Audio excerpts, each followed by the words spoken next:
अस्सलाम वालेकुम। अगर आप इस चैनल पर नए हैं तो चैनल को लाइक करें, सब्सक्राइब करें और बेल आइकन को लाजमी दबाएं।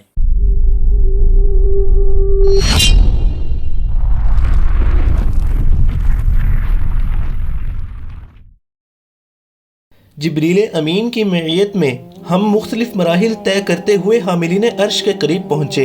यहाँ नूर, रंग और रोशनी का एक ऐसा हसीन और लतीफ़ इम्तिजाज छाया हुआ था जो बयान की गिरफ्त से बाहर था। हामिलीन अर्श के सर झुके हुए थे, चेहरे पर खशियत का असर और तमानियत का नूर फैला हुआ था।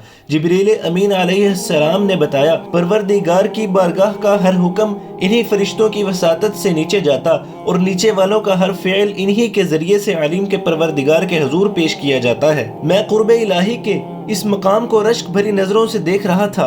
उन्होंने भी नजर उठाकर मुझे देखा और लम्हा भर के लिए उनके चेहरों पर मुस्कुराहट आई। मेरा हौसला बढ़ा, मैंने कदम अर्श की सिमत बढ़ाए। मेरे रुई रुई से उस हस्ती की हम्दो सना बुलंद होने लगी जिससे मिलने की ख्वाहिश में सारी जिंदगी गुजार दी थी। फिर चलते चलते मुझ पर न जाने क्यों लर्जा तारी होने लगा।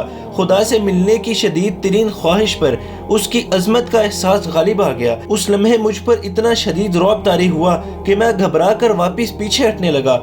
अगरचे अर्श अभी बहुत दूर था, मगर साहिब अर्श की अजमत के एहसास से मेरी हिम्मत टूट गई। मुझे लगा कि इस लम्हे मेरा वजूद किरची किरची होकर फिजा में बिखर जाएगा। शायद यही होता, मगर ऐसे में मेरे कानों में जिब्रील अमीन की आवाज आई, यही सजदे में गिर जाओ, इस मुकाम से आगे सिर्फ अंबिया इकराम जाते हैं। मैं और सालेह दोनों सजदे में चले गए। जिसे बिन देखे सजदा किया था, आज पहली दफा उसे देख कर सजदा किया था। देखा तो खैर क्या था, बस आसार देख लिए थे। ये सजदा कितना तवील और कितना लजीज था मुझे याद नहीं। जिसने सूरज को रोशनी की रिदा और चांद को नूर की कबा पहनाई, फूलों को महक और तितलियों को रंग का लिबास पहनाया, तारों को चमक का लहजा और कलियों को चटक की आवाज अता की, आसमान को रिफत का ताज और समंदरों को वुसत का तख्त बख्शा, जमीन को जरखेजी की नेमत और दरियाओं को बहाव का हुस्न अता किया, और जिसने इंसान को बयान का वस्फ और नुज़ूल कुरान का शर्फ बख्शा, उसके कदमों में गुजारा हुआ एक एक लम्हा हफ्ते अक़लीम की बादशाही से बढ़कर था। मगर उस लम्हे को तमाम होना ही था।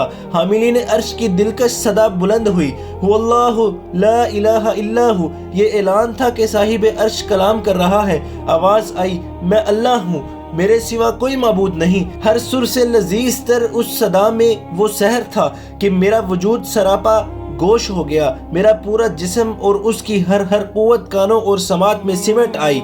मैं मजीद कुछ सुनने का मुंतज़िर था, मगर गुफ्तगू में एक वक्फा आ गया था। मुझे एहसास हुआ कि शायद अब मुझे कुछ कहना चाहिए। जो पहली बात मेरी जुबान पर आई वो ये थी, मालिक, जिंदगी में यही एक हकीकत तो जानी है। मेरी ये बात मेरे अपने कान बमुश्किल सुन सके थे, मगर हाजिर व गायब के जानने वाले और दिलों के भेद पा लेने वाले तक वो पहुंच गई थी। जवाब मिला, मगर ये बात जानने वाला हर शख्स यहाँ तक नहीं आता। जानते हो अब्दुल्ला, तुम यहाँ तक कैसे आ गए? इस दफा मेरे शहनशाह के लहजे के जाहो जलाल में अपनायत का रंग झलक रहा था।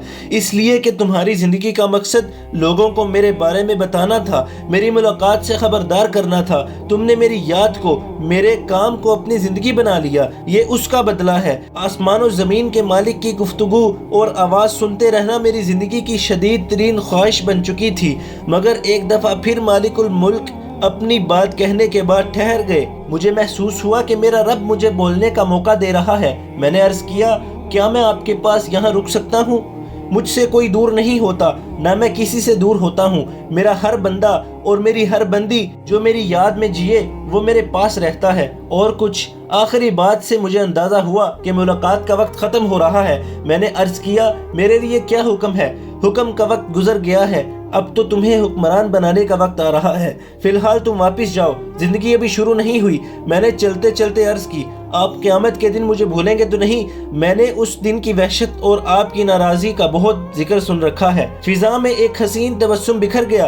खनकते हुए लहजे में सदा आई, भूलने का अर्जा तुम इंसानों का होता है। बादशाहों का बादशाह, तुम्हारा मालिक, तुम्हारा रब कुछ नहीं भूलता। रहा मेरा गुस्सा तो वो मेरी रहमत पर कभी गालिब नहीं आता। तुमने तो जिंदगी भर मुझे उम्मीद और खौफ के साथ याद रखा है। मैं भी तुम्हें दरगुजर और रहमत के साथ याद रखूंगा। लेकिन ایک لمحے کے شاہانہ توقف کے بعد ارشاد ہوا، تمہاری تسلی کے لیے میں صالح کو تمہارے ساتھ کر رہا ہوں، یہ ہر ضرورت کے موقع پر تمہارا خیال رکھے گا۔ یہ تھی میری اور صالح کی پہلی ملاقات کی روداد اور اس کے میرے ساتھ رہنے کی اصل وجہ۔ عالم برزخ میں میری زندگی جسم کے بغیر تھی، اس میں میرے احساسات، جذبات، تجربات اور مشاہدات کی کیفیت ویسی ہی تھی جیسی خواب میں ہوتی ہے، یعنی غیر مادی مگر شعور سے بھرپور زندگی، جس میں مجھے ان نعمتوں کا مکمل احساس رہتا جو جنت میں مجھے ملنے والی تھی۔ صالح میری خواہش پر وقفے سے مجھ سے ملنے آتا رہا، ہر دفعہ وہ مجھے نت نئی چیزوں کے بارے میں بتاتا اور میرے ہر سوال کا جواب دیتا۔ آہستہ آہستہ ہماری دوستی بڑھتی گئی، پھر آخری ملاقات میں اس نے مجھے بتایا تھا کہ زندگی شروع ہونے جا رہی ہے اور اب میں اس کے ساتھ میدان حشر کو تیزی کے ساتھ عبور کرتا ہوا عرش کی طرف بڑھ رہا تھا۔